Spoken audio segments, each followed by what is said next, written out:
कहानी की शुरुआत केसी नाम के एक आदमी से होती है जो जापान के एक डोजो में रहता था, जिसके हेडमास्टर का नाम टाकिडो था। केसी ने अपनी काबिलियत से टाकिडो और उसकी बेटी नामिको का दिल जीत लिया था और वो अक्सर नामिको के साथ ही प्रैक्टिस करता था, जिस वजह से वो दोनों एक दूसरे के काफी करीब आ गए थे। टाकिडो भी इस बात को बहुत जल्द समझ गया था और इसीलिए उसने उन दोनों को सिर्फ मार्शल आर्ट्स पर ध्यान देने को कहा। एक रात टाकिडो ने अपने कमरे में रखे एक बक्से को खोला जिसमें कई साल पुराना प्राचीन बित्सु रखा हुआ था। असल में ये एक खास सूट था जिसे पीढ़ी दर पीढ़ी मास्टर अपने सबसे काबिल स्टूडेंट को देता था। जापान में निंजास को 15वीं सदी से ही काफी ताकतवर योद्धा माना जाता था और समय समय पर उन्हें अलग अलग कामों के लिए चुना भी गया और निंजास अक्सर जहर को एक हथियार की तरह इस्तेमाल करते थे। टाकिडो जानता था कि उसके मरने के बाद उसके किसी न किसी स्टूडेंट को बित्सु की रखवाली तो करनी थी और वो कौन होगा इसका चुनाव टाकिडो को ही करना था। इसीलिए अगले दिन उसने अपने सभी स्टूडेंट्स को मिलने के लिए बुलाया, जहाँ उसने सबके सामने बताया कि मेरे हिसाब से केसी और मासाजुका डोजो के सबसे काबिल निंजा हैं और उन्हीं में से एक को बित्सु की जिम्मेदारी दी जाएगी। पर मासाजुका इस बात से बिल्कुल खुश नहीं था,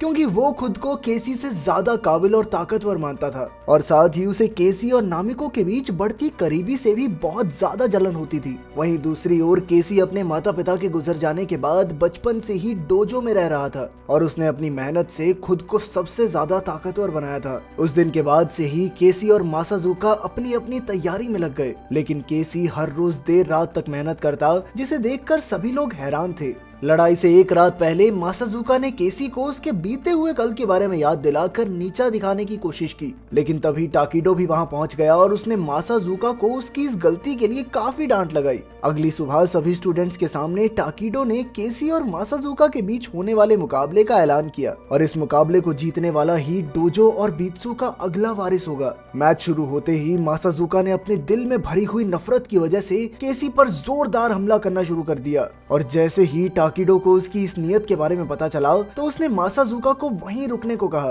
पर वो रुकने के लिए बिल्कुल तैयार नहीं था और उसने अपने एक हमले से तो लगभग केसी को जान से ही मार दिया था। पर केसी ने अपने बचाव में उसके हमले को रोककर अपनी तलवार से मासाजुका के चेहरे पर हमला कर दिया, जिसके बाद वहां मौजूद सभी स्टूडेंट्स ने बीच में आकर मासाजुका को पकड़ लिया। मासाजुका के ऐसे बर्ताव की वजह से टाकिडो ने उसे डोजो से बाहर निकालने का फैसला किया, जिससे मासाजुका बिल्कुल भी खुश नहीं था और उसने एक दिन पूरे डोजो से बदला लेने का वादा किया। कुछ सालों बाद यूएसए में रिंग नाम के एक खास ग्रुप की मीटिंग चल रही थी, जहां उसके नए सदस्यों की छाती पर उनका निशान बनाया जा रहा था। वहीं दूसरी ओर रशिया की दो सबसे बड़ी कंपनियों का रिंग के साथ एक विवाद चल रहा था और इसीलिए एक खास निंजा को कंपनी हेड्स को मारने का आदेश मिला। यह निंजा कोई और नहीं बल्कि मासाजुका ही था, जिसने बड़ी ही आसानी से अपना काम पूरा भी कर दिया। कुछ दिनों बाद डोजो में टाकिडो ने सभी लोगों को इकट्ठा किया, क्योंकि वो अब अपने कंधों से बित्सु की जिम्मेदारी हटाना चाहता था और उसके मुताबिक बित्सु को अब उसके अगले वारिस के हवाले करने का समय आ गया था। पर तभी मासाजुका भी वहां पहुंच गया और वो चाहता था कि टाकिडो उसे ही वो बित्सु दे,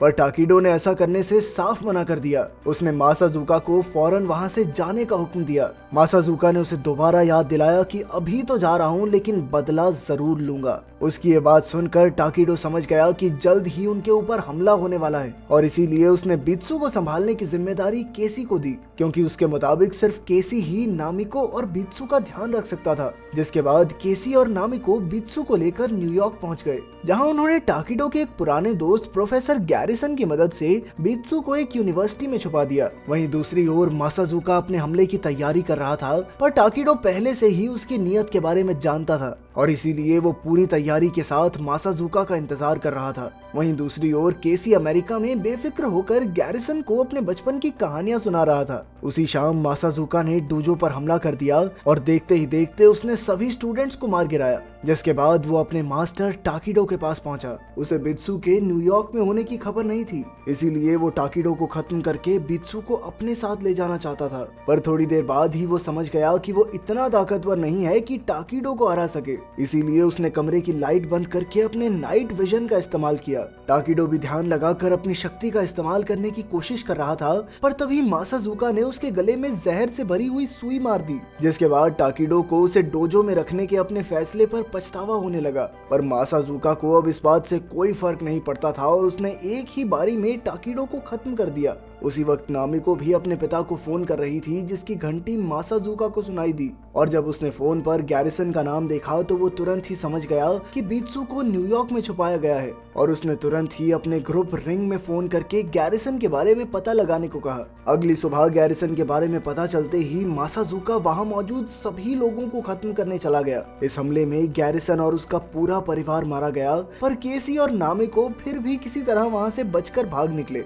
थोड़ी देर बाद टीवी देखने पर उन्हें पता चला कि गैरिसन और उसके पूरे परिवार के कत्ल का इल्जाम उन्हीं दोनों पर लगा दिया गया था, जिस वजह से अब पुलिस उन्हें चारों तरफ ढूंढ रही थी। नामिको फिर भी पुलिस से मदद लेना चाहती थी, पर केसी जानता था कि पुलिस उनकी बात सुने बिना उन्हें जेल में डाल देगी, जिसका फायदा उठाकर मासाजुका आराम से बित्सु को चोरी कर सकता है, और इसीलिए उन्हें सबसे पहले बित्सु को किसी महफूज जगह पर छुपाना होगा। अगली सुबह जब केसी की आंख खुली तो उसे नामिको कहीं दिखाई नहीं दी, जिस वजह से वो काफी घबरा गया और तुरंत ही मार्केट की तरफ भागा, जहां नामिको तो उसे मिल गई, पर उस कैफे के मालिक ने अखबार में उन दोनों की तस्वीर देख ली थी, जिस वजह से वो उन्हें शक की नजर से देख रहा था। पर तभी रिंग के 2 आदमियों ने उनके ऊपर हमला कर दिया, लेकिन केसी ने उन दोनों को आसानी से हरा दिया। पर जल्द ही कुछ और लोग उनका पीछा करने लगे, जिनसे बचने के लिए वो दोनों एक ट्रेन पर चढ़ गए, पर वो आदमी इतनी जल्दी हार मानने वाले नहीं थे, और उन्होंने पूरी ट्रेन में उन दोनों को ढूंढना शुरू कर दिया। जल्द ही उन्हें केसी और नामिको मिल भी गए और ट्रेन के अंदर ही लड़ाई शुरू हो गई,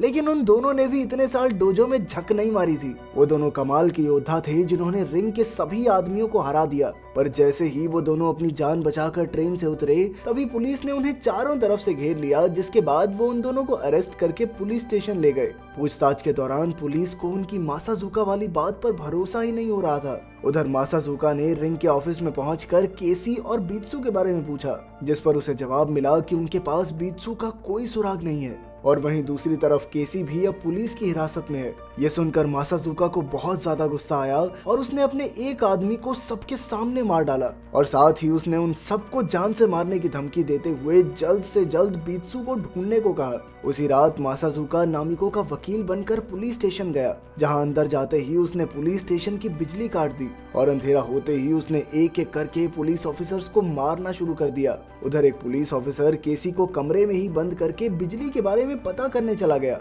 दूसरी तरफ 2 पुलिस ऑफिसर्स नामिको को लेकर बाहर आए, पर मासाजुका ने उन्हें भी मारकर नामिको को अपना कैदी बना लिया। केसी भी किसी तरह से अपना हाथ खोलकर कमरे से बाहर निकला, लेकिन फिर उसकी नजर वहां पड़ी हुई लाशों पर गई, और उसी वक्त उसके सामने वो पुलिस ऑफिसर भी आ गया। इधर केसी वहां से भागने की कोशिश में लगा ही हुआ था कि तभी मासाजुका ने उस पर हमला कर दिया, पर केसी ने किसी तरह उस पुलिस ऑफिसर की जान बचा ली, जिसके बाद मासाजुका नामिको को लेकर वहां से भाग गया। अब वो पुलिस ऑफिसर समझ गया था कि केसी बिल्कुल निर्दोष है, इसीलिए उसने केसी को जाने की इजाजत दे दी। मासाजुका ने नामिको को एक अनजान जगह पर रखा हुआ था, जहां उसने उसे टाकीडो के कत्ल के बारे में बताया। उधर केसी को एक हमलावर से रिंग के बारे में पता चला, जिसके बाद वो तुरंत ही रिंग के ऑफिस में पहुंच गया, जहां कुछ आदमियों के मरने के बाद उसने रिंग के मालिक मिस्टर कॉल को कैदी बना लिया, और फिर उसने कॉल के ही फोन से मासाजुका को फोन करके एक समझौता किया, जिसके मुताबिक मासाजुका बित्सु के बदले में नामिको को वापस करने वाला था। इसके बाद केसी तुरंत ही यूनिवर्सिटी गया, जहां उसने बित्सु की पूजा करने के बाद अपनी जिंदगी में पहली बार उसे पहना। उधर मिस्टर कॉल ने अपने आदमियों को केसी और मासाजुका को जान से मारने का आदेश दिया। थोड़ी देर बाद मासाजुका नामिको को लेकर केसी की बताई हुई लोकेशन पर पहुंच गया, जहां पहुंचते ही केसी ने बित्सु के डब्बे को नीचे लाते हुए उसे नामिको को आजाद करने को कहा, लेकिन असल में वो डब्बा बिल्कुल खाली था, जिसे देखते ही मासाजुका गुस्से से भर गया, और तभी उसके सामने केसी आया, जिसने बित्सु पहना हुआ था। पर उनकी लड़ाई शुरू होने से पहले ही रिंग के आदमियों ने उन पर हमला कर दिया, जिसके बाद उन तीनों ने एक साथ मिलकर रिंग के आदमियों का मुकाबला किया। नामिको बित्सु में मौजूद एक खास तीर कमान का इस्तेमाल कर रही थी, और तीनों ने एक साथ मिलकर बड़ी ही आसानी से रिंग के सभी आदमियों को खत्म कर दिया, जिसके बाद मासाजुका और केसी आपस में लड़ने लग गए। पर इसी बीच मासाजुका ने एक पाइप से नामिको को वही जहर वाली सुई मारी, जिसका इस्तेमाल उसने टाकीडो को मारने के लिए किया था। और इस जहर का एंटीडोट भी उसी के पास था और उसने जानबूझकर केसी की आंखों के सामने वो एंटीडोट जमीन पर गिरा दिया। इसके बाद मासाजुका ने खुद को गायब करने की खास निंजा टेक्निक का इस्तेमाल करते हुए केसी पर हमला करने की कोशिश की, पर केसी ने जवाब में टाकिडो की ही निंजा टेक्निक का इस्तेमाल करते हुए मासाजुका को एक गहरा घाव दे दिया। इसके बाद वो तुरंत ही नामिको के पास पहुंचा जो अब तक बेहोश हो चुकी थी, और तभी उसे याद आया कि एक बार टाकिडो ने उसे बताया था कि बित्सु की तलवार मारने और बचाने दोनों के काम आती है। उसने तुरंत ही अपनी तलवार के हैंडल से एंटीडोट निकाला और नामिको को पिला दिया, जिसे पीते ही वो वापस होश में आ गई। वहां से जाने से पहले केसी ने मासाजुका को भी खत्म कर दिया। अगली सुबह एक पुलिस ऑफिसर उनसे मिलने आया जिसने उन्हें बताया कि उन दोनों को गैरिसन और उसके परिवार के कत्ल में निर्दोष घोषित कर दिया गया है। साथ ही पुलिस ने मिस्टर कॉल को अरेस्ट करके रिंग के सारे ऑपरेशंस को चकनाचूर कर दिया था। जल्द ही वो दोनों वापस जापान आ गए और उन्होंने डोजो की जिम्मेदारी अपने कंधों पर उठा ली। अगर वीडियो पसंद आई तो लाइक कर देना, चैनल को सब्सक्राइब कर देना। मिलते हैं अगली वीडियो में।